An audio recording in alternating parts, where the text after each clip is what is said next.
Somehow missed this story in March. FinTech launches Bitcoin Cashback Mortgage. Now, we are seeing the ever increasing usage of Bitcoin. It is taking over the financial system, or is it? We'll see how things develop. But I mean, there's still a lot of opportunity for Bitcoin to be used, to be adopted into the general financial system. I mean, it would be very interesting to see how that will work if Bitcoin becomes really in a sense, a de facto global currency, right? Replacing the, I guess, the U.S. dollar and other major international currencies. Uh, you know, because everything the international currency used to be gold, and then all of the papers that would be issued by any country, any of that green money that would be issued by the paper money that would be issued by a country would just be some representation of the actual gold reserves that were being held by that country.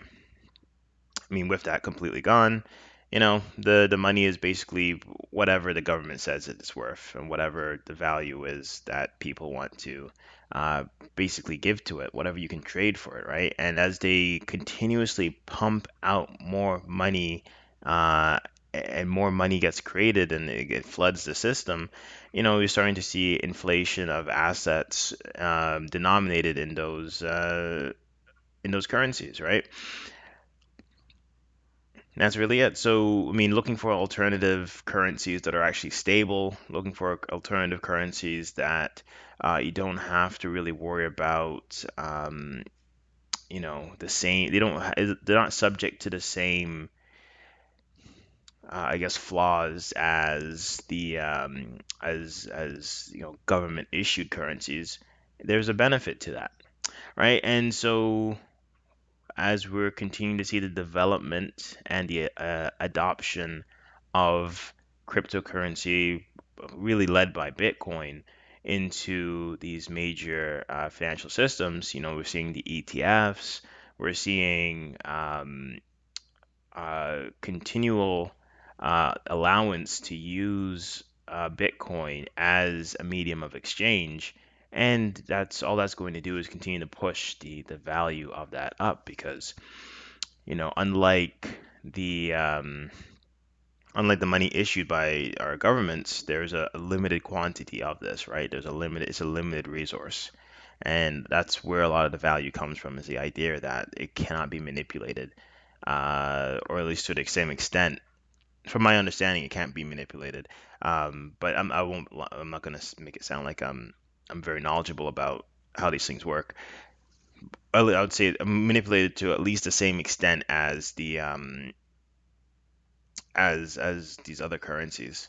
So let's take a look at what Mogo is doing and how they're implementing this Bitcoin cashback mortgage. So Mogo has announced the launch of its first Bitcoin cashback mortgage, which will allow members to earn up to $3,100 in Bitcoin on a new mortgage or renewal.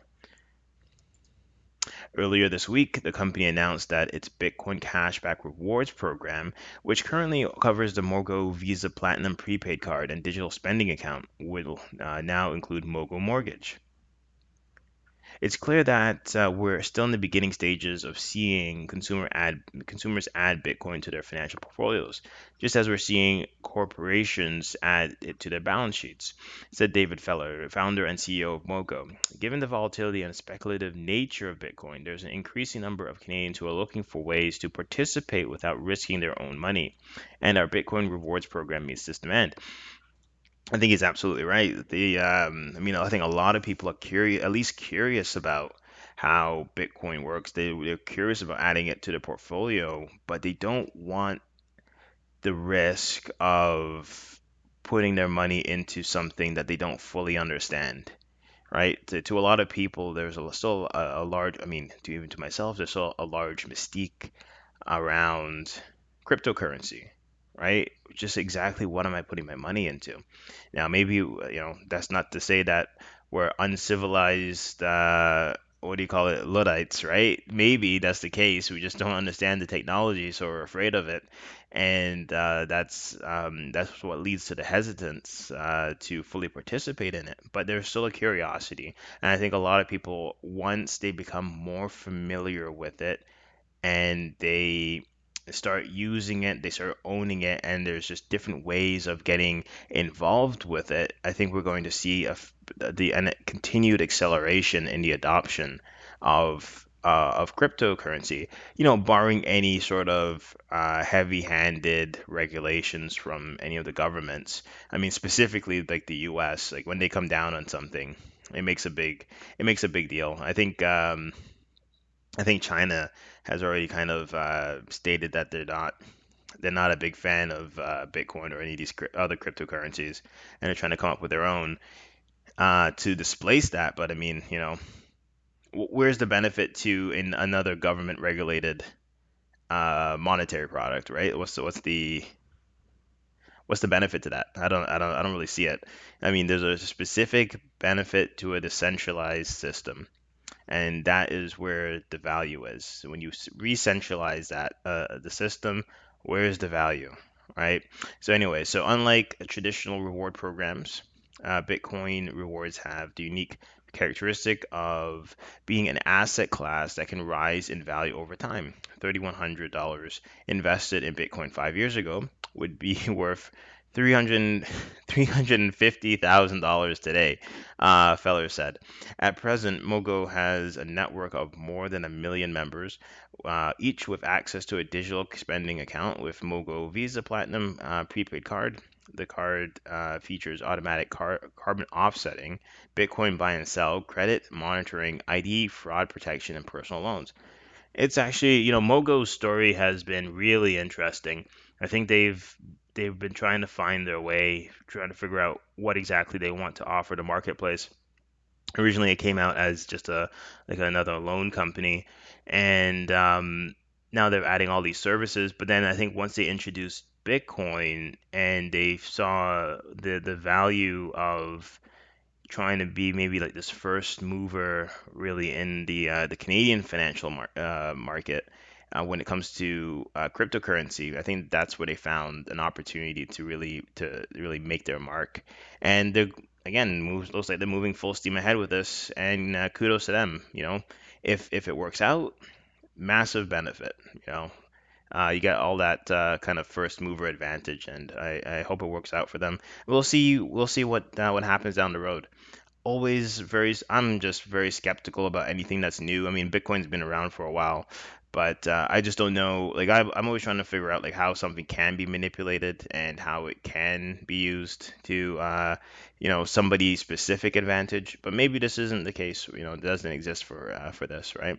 And yeah, but this is awesome. There's another opportunity for people to get Bitcoin and not have to, actively purchase it. There's a way to accumulate, your Bitcoin and not have to give up any of your actual portfolio savings to do so. So let me know what you think about this. Do you think it's a good idea for these institutions to start participating more with cryptocurrency? Do you think there's a risk involved in it? You think they're just kind of giving people something of no value? Because look here, like they said, $3,100 invested in Bitcoin 5 years ago would be worth over $350,000 today, right? That's crazy. So what else? I mean, what else out there would have been able to do that, right? Um, I mean, I wonder to what degree this is a reflection of just the absolute destruction of the value of a lot of these currencies. But I guess that remains to be seen. I think there's going to be a wave of inflation coming.